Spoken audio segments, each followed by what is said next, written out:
Peace, family. It's your brother, Marc Lamont Hill. You're watching the Marc Lamont Hill official YouTube channel. Today, Israel's war on Gaza reaches day 196. And as always, we're here to give you the coverage. We're trying to give you information that corporate media won't give you. We're giving you media representations and stories and accounts and details and analyses that mainstream outlets just refuse to provide. And that's why we're here tonight. We begin the war on Gaza as we do every day, by first acknowledging that this is not a war against terrorism. This is not a war against Hamas. This has turned into a full-fledged war of Israel against the Palestinian people. And it is that war against the Palestinian people, and specifically the people of Gaza, that has us here right now. I want to shout out some of the people in the audience here, some of the people who watch, some of our viewers. Jazz LP is in the building as always. We got Wounded Womb, shout out to you. Change Wave, shout out to you. Fate Look, shout out to you. Fate Look asks, who wants a gifted sub? They giving out subscriptions around this piece, man. Rachel said, hello, we appreciate you. Kimi Aboyade Acosta, we see you. Chef Shaya, thank you for coming through, and I agree with you. Almost 200 days is wild. Fate Look gifted 10 memberships to the channel. I'm so grateful for that.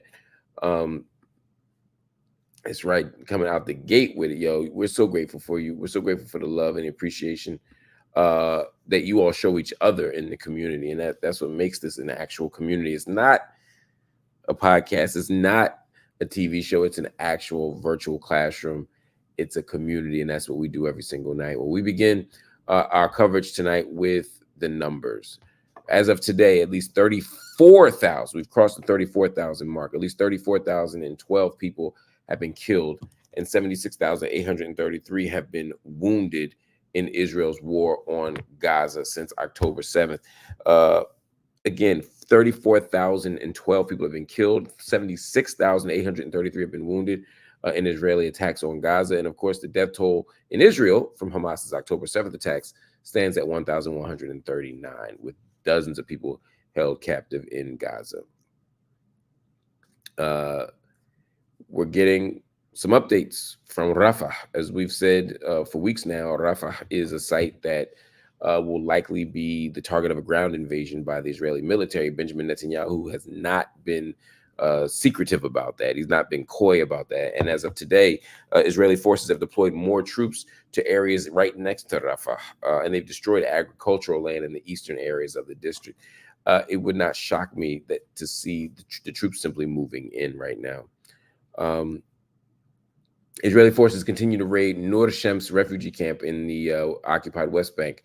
Turkerem is where it is, killing at least 5 people, including a teenager, and causing the worst destruction in decades. That's in the West Bank. Now, in Gaza, at least 8 people, mostly women and children, have been killed in Israeli attacks on residential homes in southern Gaza, specifically in Rafah. So 8 people killed because the Israeli military is attacking residential homes. Now, just because something is a home doesn't mean that there couldn't be a combatant in there. It doesn't mean there couldn't be a terrorist in there. It doesn't mean that because it's a home, you absolutely can't strike it. But there is a level of patience and discipline that you're supposed to have. There is a level of restraint you're supposed to display that we simply have not seen. And that is quite curious and quite concerning. Iran's foreign minister said his country will respond to the maximum if Israeli adventurism continues, following reports of the shooting down by Iranian air defense batteries of 3 drones over Isfahan. So, look, Iran is clapping back. Israel today obviously launched its own attack that was successful in Iranian soil, and we're going to see what the response is from Iran, if there's anything. But it will be interesting to find out. According to the UN Children's Fund, UNICEF, a Palestinian child is either killed or injured every 10 minutes in Gaza. Can you imagine? Every 10 minutes, a Palestinian child is either killed or injured by the Israeli military. It's a scary business. Too many children have died in this war on Gaza. Too many innocent babies have been struck. Too many young people have been struck. This is shameful. Exclusive video footage that was acquired from Al Jazeera shows that massive destruction following an Israeli strike on a residential area in Adewa, which is north of the Nusrat refugee camp in central Gaza. In the clip, several homes are seen completely destroyed as people inspect the aftermath of the strike. It was unclear if the buildings were inhabited or were already abandoned when the attack took place. We don't know because both are entirely possible and even likely. So that's part of what the issue here is.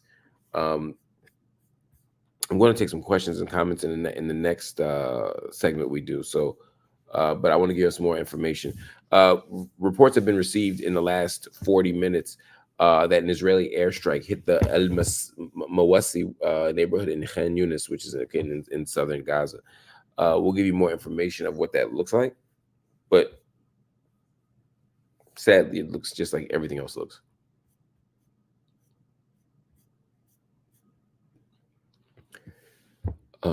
The death toll from that airstrike in Tal al-Sultan neighborhood in Rafah has now risen to 9. These numbers, again, are getting gruesome and scary. So I don't know what to do. There hasn't been one day where the numbers have stayed the same. There's been one day where we kept a level a level number of deaths. Every day, every week, it just goes higher and higher, and it's scary. It's absolutely terrifying.